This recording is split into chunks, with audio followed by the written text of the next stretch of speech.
Welcome to another episode of the Group Parlay podcast with myself, Nick Strum, Andy Simo.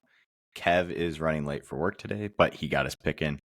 Another tough one for the boys. We actually had a pretty decent month, but the parlays just weren't falling. A lot of 2 for 3s, but I'll hand it off to Andy for a quick recap. Yep. So I was actually crunching the numbers this morning. In our last 13 parlays, we went 2 out of 3, 8 times. So, and there's 2 hits thrown in there too. It just really just got to chalk it up to bad luck. Like some of these losses were just bad and unlucky. So, but the picks yesterday, we had Braves Phillies over 8 runs. There was 9 runs in that game. So good hit from Kevin there. Pretty simple. Both those offenses are going to score a lot of runs this year. And then when I had Purdue money line, Purdue looked great. I think they're going to make the championship and play UConn. They won by, I think, 6, and we had the line at 2. So good hit there as well. And then Strom, Orioles money line. You can't take a team 3 days in a row. Like in baseball, it doesn't matter if they're the best team or the worst team. The odds of them losing go significantly up every time they win. So just Orioles didn't have it. Orioles, the bats are dead. Yeah, They couldn't hit. That's the way the game goes. Taking them 3 days in a row is a tough ask to win. So, all right. On the month, everyone had a pretty solid month. Kevin was 17, 13, and 2. I was 17, 14, and 1. You were 18, 13, and 1. But the parlay overall just 6 and 26, down 3.16 units. I mean, it is what it is. One of our first red months in a while. In a while, yeah, in a couple months. And it sucks even more that, like, usually when we have a negative month, there's one guy that has, like, a negative record. We all finished at least 3 games over 500. So that's tough. Yeah, it's really just kind of a kick in the nuts. But a new month today. It is Nick Strom's birthday, so happy birthday to him. Let's get a win. Let's get a win for him. Yeah. All right, but let's get into some picks then. Strom, you want to start? Yep, I am changing it up, and I'm not going the Orioles, although it was quite tempting against the Royals today. I'm going the Diamondbacks plus 1.5 against the Yankees. The pitching matchup, nothing special here. Both pitchers for the Yankees and Arizona, nothing special.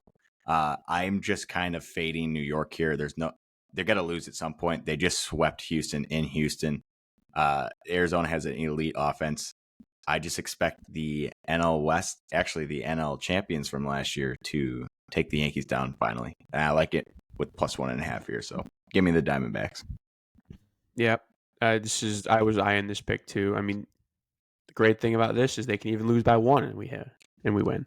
I'm expecting a high scoring game here. Yes. Again, the pitching matchup, nothing great. Ryan Nelson, he was pretty bad last year for Arizona, but there's been rumors that he could be good this year. His velocity's up in spring. He had a good spring, but who knows?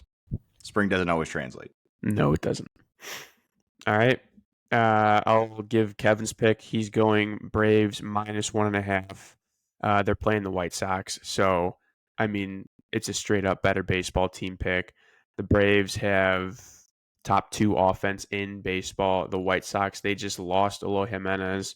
So he's probably their second best stick. They really have no one behind him and Robert. Chris Flexen is starting for the White Sox. He's not very good. He was okay on the Mariners. I don't even think he pitched last year due to like an elbow injury. So, and the Braves have Charlie Morton, who is hit and miss. He could be really good or he can be really bad. So hopefully he has a really good one today. But the Braves are going to put up runs. Only thing concerning is the weather in Chicago is garbage. 45 degrees. Good chance of rain too. So I just worry with people putting in runs with that weather. I'm worried about them finishing the game. It's supposed to start raining around 2 o'clock here in Chicago and not stop. So hopefully they can get 9 in. And if they don't, that worries me for the 1.5 line, but we'll see. Yeah. All right. And then the last leg of the parlay, I'm going over 3.5 runs for the San Diego Padres.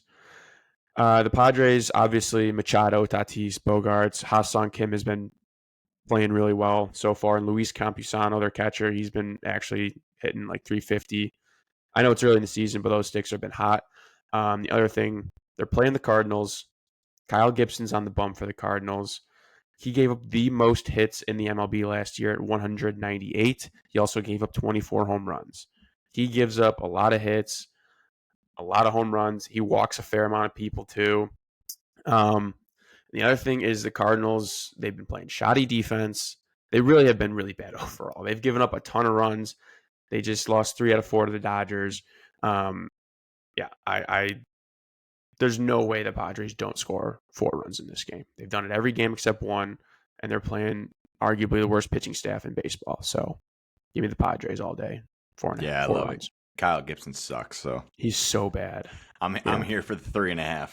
Yeah, his career ERA is 4.54. He had an ERA over 5 last year and pitched like 32 games. I don't know how that happens, but Orioles needed pitching last year. So, all right.